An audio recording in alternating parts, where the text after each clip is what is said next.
안녕하십니까. 오늘은 창세기 15장을 문해력으로 성경 읽기 진행해 보겠습니다. 창세기 15장은 아브라함의 불안이 어떻게 진리적 확신으로 변화해 가는지 그 과정을 정밀하게 어, 읽어 볼 수 있습니다. 먼저 첫 번째 단락으로 창세기 15장 1절을 제가 읽겠습니다. 이후에 여호와의 말씀이 환상 중에 아브라함에게 임하여 이르시되 아브라함아 두려워하지 말라. 나는 내 방패요 너의 지극히 큰 상급이라. 이 그림을 보게 되면은요, PPT 왼쪽에는 장막 안에 있을 때의 불안, 장막 안에 있을 때는 현실적인 대안을 생각하느라고 늘 한계에 갇혀 있는 이 장막이 바로 그 한계가 되었던 것이죠. 근데 하나님께서 장막 밖으로 불러내셔서 큰 확신을 주게 됩니다. 하나님께서 법적 인정과 피해 보증을 세워주신다 하는 겁니다. 거기서 이제 오른쪽 그림이죠. 음, 이 1절에서 보면은 이후에라는 이 단어로 어, 문을 엽니다. 문해력의 첫 단추는 바로 이 일이 무엇인지를 아는 것이죠. 바로 직전 14장에서 아브라함은 연합군과의 전쟁에서 승리했습니다. 승리하면 기뻐해야 하는데 성경은 묘한 긴장감을 보여줍니다. 그래서 하나님이 나타나셔서 가장 먼저 하신 말씀이 두려워하지 말라입니다. 왜일까요? 전쟁 뒤에 올 보복이 두려웠기 때문입니다. 그래서 하나님은 자신을 방패라고 소개합니다. 쉴드입니다. 또한 아브라함은 전쟁 전리품을 단 한 푼도 받지 않고 거절했습니다. 당장 손에 쥔 게 없죠. 그래서 하나님은 내 보상이 매우 크다라는 의도에서 응답하신 것입니다. 그래서 내가 너의 지극히 큰 상급이다 말씀을 하고 있는 것이죠. 여기서 흥미로운 구절은 여호와의 말씀이 환상 중에 임하였다 하는 점입니다. 이는 구약의 선지자들에게나 쓰이는 매우 격식 있는 그리고 무거운 계시의 형태를 띌 때 이 표현을 쓰는 경우가 많다는 것입니다. 아브라함의 불안이 그만큼 깊었기 때문에 성경은 가장 강력한 형식의 문장을 동원해서 그를 안심시키고 있다는 것입니다. 두 번째 단락으로 넘어가 보겠습니다. 2절에서 이제 6절까지인데요. 제가 읽어보겠습니다. 아브라함이 이르되 주 여호와여 무엇을 내게 주시려 하나이까 나는 자식이 없사오니 나의 상속자는 이 다메섹 사람 엘리에셀이니이다. 아브라함이 또 이르되 주께서 내게 씨를 주지 아니하셨으니 내 집에서 길린 자가 내 상속자가 될 것이니이다. 여호와의 말씀이 그에게 임하여 이르시되 그 사람이 내 상속자가 아니라 내 몸에서 날 자가 내 상속자가 되리라 하시고 그를 이끌고 밖으로 나가 이르시되 하늘을 우러러 무뼈를 셀 수 있나 보라. 또 그에게 이르시되 내 자손이 이와 같으리라. 아브라함이 여호와를 믿으니 여호와께서 이를 그의 의로 여기시고 이렇게 되어 있죠. 음, 아브라함의 계산법에서 하나님의 장부로 지금 그림은 PPT는 그렇게 되어 있습니다. 왼쪽은 장막 안에서 계산기를 열심히 두들기는 아브라함의 모습입니다. 그 엘리에셀이 그 계산기의 가장 합리적인 답이고 대안이었던 것이죠. 음, 이제 밖으로 나오니까 하나님께서 이제 별의 약속을 주시고 그것을 믿으니 의로 여기셨다. 의의 장부를 쓰셨다 하는 겁니다. 그래서 장박 밖에 나오자 계산이 끝나는 지점에 이렇게 되더라 하는 것이죠. 이제 그림이 그렇게 지금 보여주고 있습니다. 아브라함의 마음속 깊은 곳에는 깊은 불안이 있었습니다. 이 불안이 어떻게 성경의 논리를 통해 의라는 법적 확신으로 전환이 되는가? 이것을 우리가 살펴볼 필요가 있습니다. 첫 번째 현실의 벽은 상속자 엘리에셀입니다. 텍스트는 아브라함의 날선 질문으로 시작합니다. 주 여호와여, 무엇으로 내게 주시려 하나이까? 나는 자식이 없사오니 나의 상속자는 이 다메섹 사람 엘리에셀이니이다. 여기서 우리는 이 상속자, 영어로 하면 heir죠, heir. heir라고 그러나요? heir라고 부르나요? 묵음이 되나? 모르겠는데, 상속자, heir라는 법적 용어와 다메섹 사람 엘리에셀이라는 구체적인 실명에 주목해야 합니다. 아브라함은 지금 막연한 신세를 한탄하는 것이 아닙니다. 그는 매우 냉철하고 합리적인 현실론을 펼치고 있습니다. 당시 고대 근동 자료를 통해 확인되는 관습에 따르면 자식이 없으면 충성스러운 종 중에 한 사람을 양자로 삼아서 노후를 돌보게 하고 유산을 물려주는 방식은 지극히 정상적이고 합리적인 대안이었습니다. 아브라함은 하나님의 방패와 보상이라는 약속 앞에서 자신의 장부를 펼쳐 보인 셈입니다. 하나님, 현실을 보십시오. 제 장부에는 자식의 항목이 비어 있습니다. 그래서 저는 이미 법적 대안인 엘리에셀을 상속자로 확정했습니다. 아브라함의 이 말은 불신이라기보다는요, 약속과 현실 사이의 괴리를 메우려고 하는 매우 인간적이고 논리적인 완결성입니다. 그는 자신이 처한 결핍을 엘리에셀이라는 그런 대안으로 이미 채워버린 상태였습니다. 그런데 이제 두 번째로 공간의 이동을 시킵니다. 하나님께서 장막 안에서 우주 밖으로라는 음, 공간 이동입니다. 이 팽팽한 논리적인 대립 상황에서 하나님은 아브라함을 밖으로 이끌어내십니다. 5절을 보겠습니다. 그를 이끌어 밖으로 나가 이르시되 하늘을 우러러 무별을 셀 수 있나 보라. 또 그에게 이르시되 내 자손이 이와 같으리라. 이 구절에서 이제 포인트는 공간 이동인 거죠. 아브라함은 조금 전까지 장막 안에 있었습니다.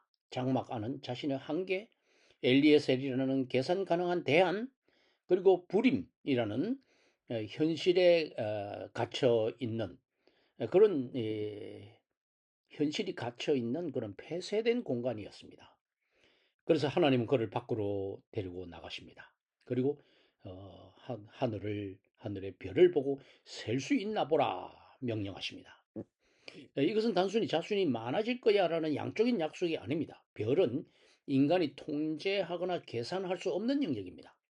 엘리에셀이 계산 가능한 숫자 1이라면 밤 하늘의 별은 인간의 계산이 끝나는 지점에서 시작되는 하나님의 가능성인 것입니다.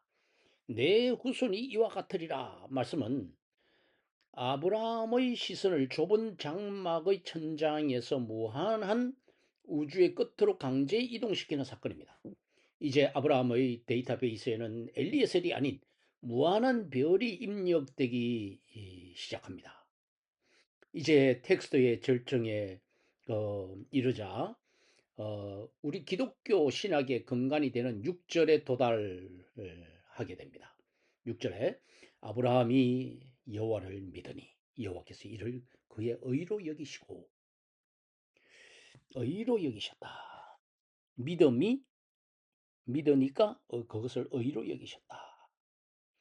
음, 노아 때는 하나님과 동행하는 노아를 보고 의인이라 칭하셨죠. 지금 아브라함은 여호와를 믿는 것을 의로 여기시고 계십니다.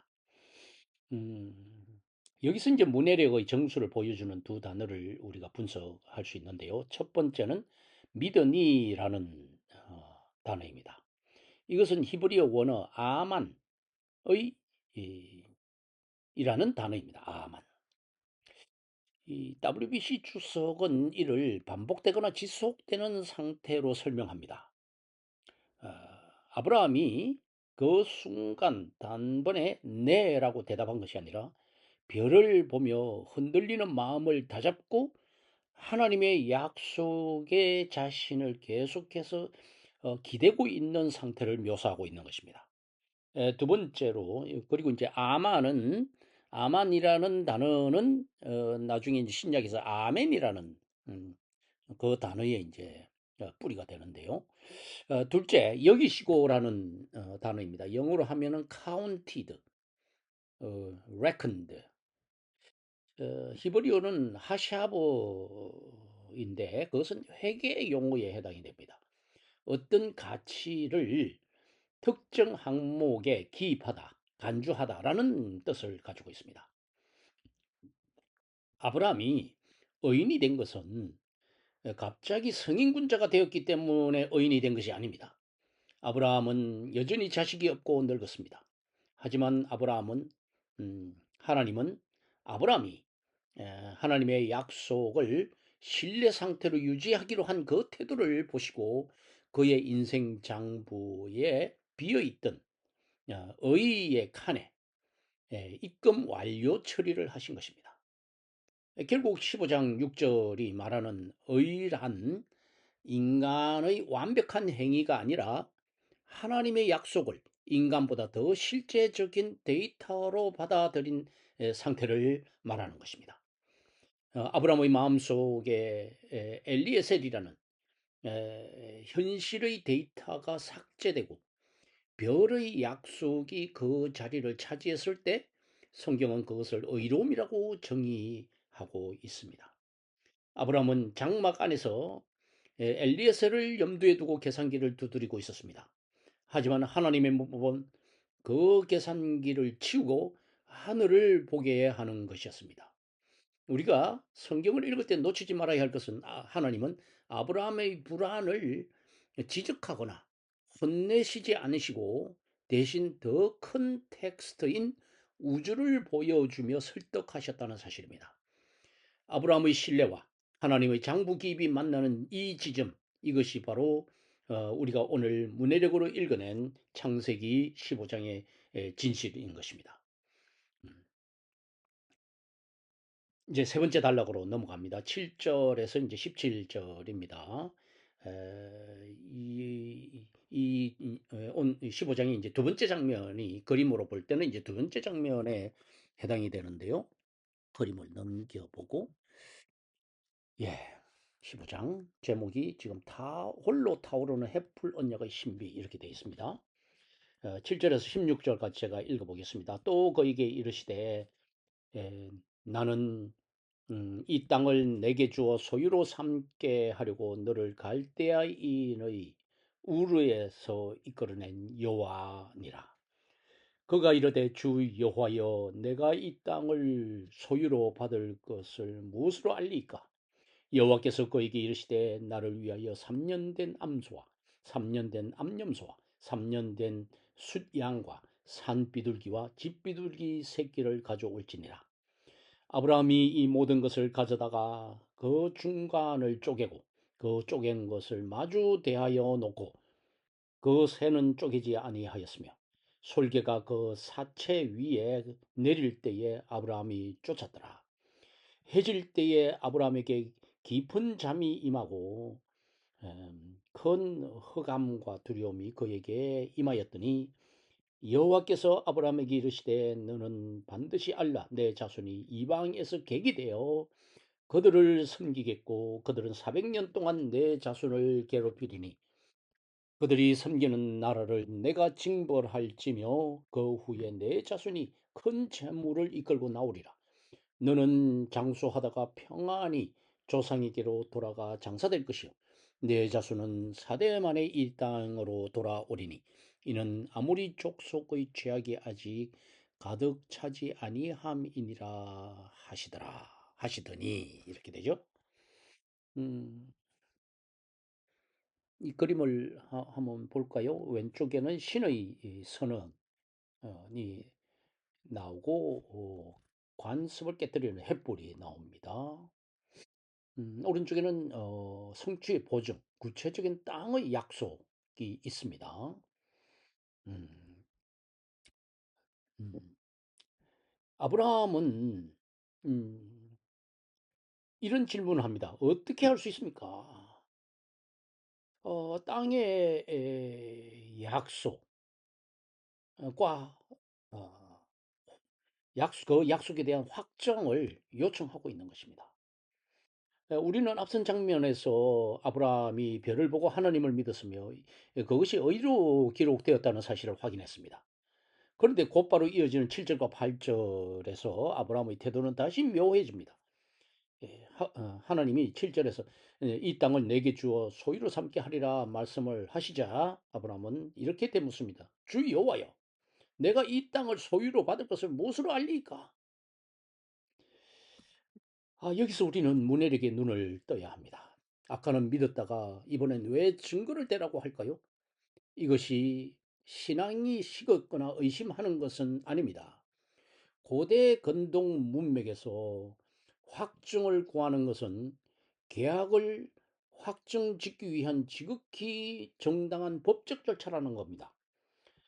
자손은 아브라함의 몸을 통해 일어날 내부적인 변화라면 땅은 수많은 민족들이 얽혀 있는 외부적 현실입니다.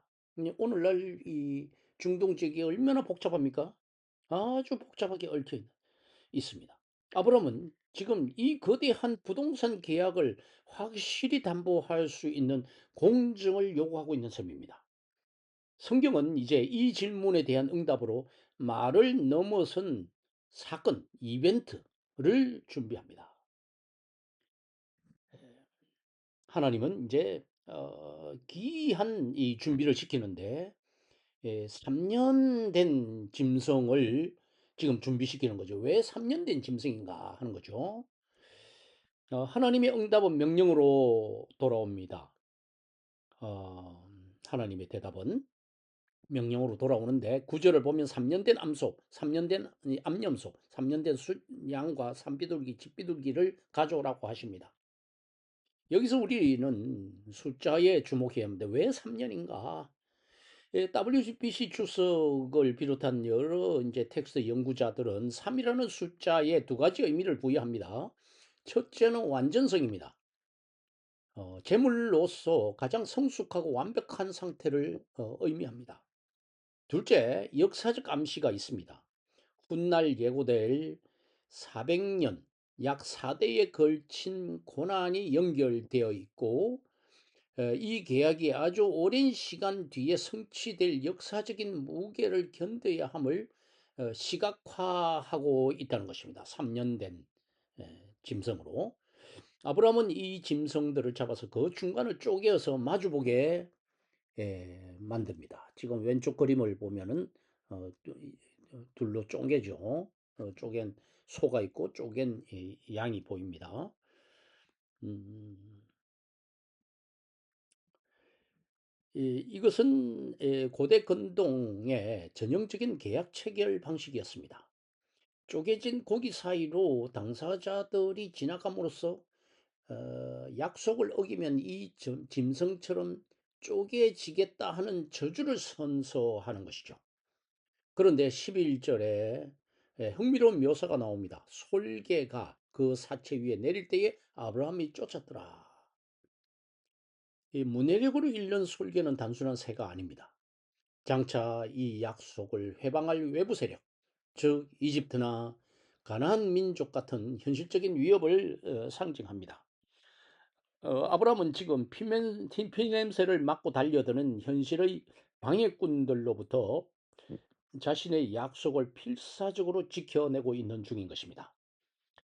세 번째는 그 압도적인 어두움이 있습니다. 10년의 잠과 역사적 시간이 나오는데요. 2절에 보면 해질 때에 아브라함에게 깊은 잠이 임하고 라고 되어 있습니다. 큰 흑암과 두려움이 그에게 임하였더니 이 해질 때쯤에 아브라함의 깊은 잠이 임합니다. 그리고 큰 흑암과 두려움이 그를 덮쳤습니다. 여기서 말하는 잠은 피곤해서 자는 잠이 아닙니다. 인간의 의식이 정지된 상태에서 신의 임재를 마주하는 경외의 심년인 것입니다. 그 어두움 속에서 하나님은 긴 역사의 스케줄을 브리핑하십니다. 너는 반드시 알라. 13절입니다. 내 자손이 이방에서 객이되어 400년 동안 내 자손을 괴롭히리라.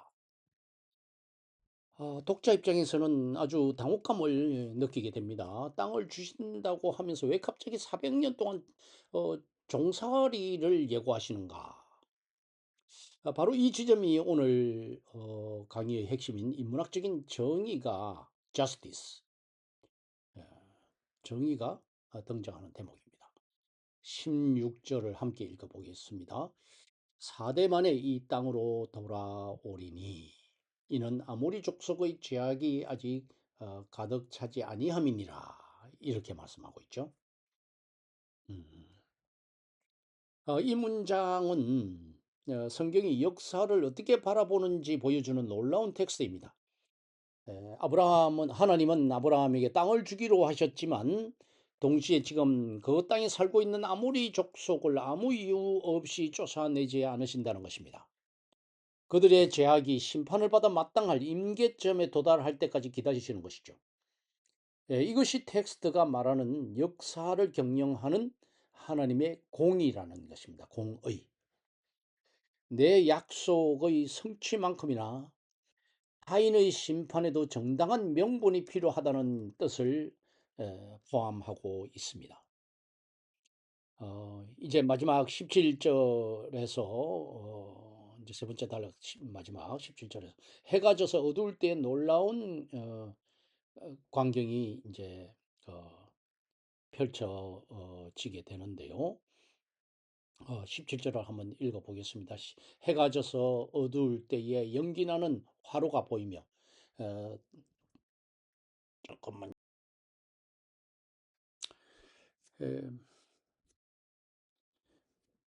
17절에서 그 20절까지를 일단 읽어 보겠습니다. 해가 져서 어두울 때에 연기나는 화로가 보이며 타는 횃불이 쪼갠 고기 사이로 지나가더라. 그날에 여호와께서 아브라함과 더불어 언약을 세워 이르시되 내가 이 땅을 애굽 땅에서부터 그 큰 강 유브라데까지 내 자손에게 주노니 곧 겐 족속과 그리스 족속과 감몬 족속과 헷 족속과 브리스 족속과 러바 족속과 아모리 족속과 이 가나안 족속과 기르가스 족속과 여부스 족속의 땅이니라 하셨더라. 어, 여기서 이제 17절 마지막 절을 보면 이제 해가 져서 어두울 때 놀라운 광경이 벌어집니다. 연기 나는 풀무와 타오르는 횃불이 나타나서 쪼갠 고기 사이로 지나갑니다. 우리는 이미 알고 있습니다. 원래 계약의 두 당사자가 함께 지나가야 합니다. 하지만 아브라함은 지금 깊은 잠 속에 묶여 있습니다. 오직 하나님을 상징하는 횃불만이 그 피비린내 나는 고기 사이를 홀로 통과하고 계십니다. 이것은 무엇을 의미할까요? 첫 번째는 하나님의 일방적인 의지를 보여주고 있습니다. 이 계약의 성취는 인간 아브라함의 성실함에 달린 것이 아니라 나 하나님의 명예에 달려 있다 하는 겁니다. 두 번째는 하나님의 자해 저주 선서입니다. 만약 이 약속이 지켜지지 않는다면 창조주인 내가 이 짐승들처럼 쪼개지는 저주를 받겠다 하는 것입니다. 이로써 아브라함은 땅에 대해 무엇으로 알릴까 하는 그 질문의 답변을 얻은 것입니다. 하나님은 말로 대답하지 않으시고 자신의 생명을 담보로 건 피의 퍼포먼스로 답하셨다 하는 것입니다. 이로써 불안해하는 아브라함을 위해 하나님은 스스로 저주의 길로 걸어 들어가셨습니다. 성경은 말합니다. 확신은 내 안의 확신에서 나오는 것이 아니라 계약 상대방이 누구인지, 그가 어떤 담보를 걸었는지를 확인하는 데서 온다고 어, 말할 수 있습니다. 하나님은 스스로 저주를 담보로 어, 걸었습니다. 우리가 17절에서 보여준 이 장면이 이제 이 장의 이제 클라이막스에 해당이 되는데, 좀 더 이제 우리가 덮어 보면은 고대 근동의 이제 종주국과 봉신국 사이의 계약이라는 이제 배경 지식을 이제 성경에 이제 대입해 봐야 합니다.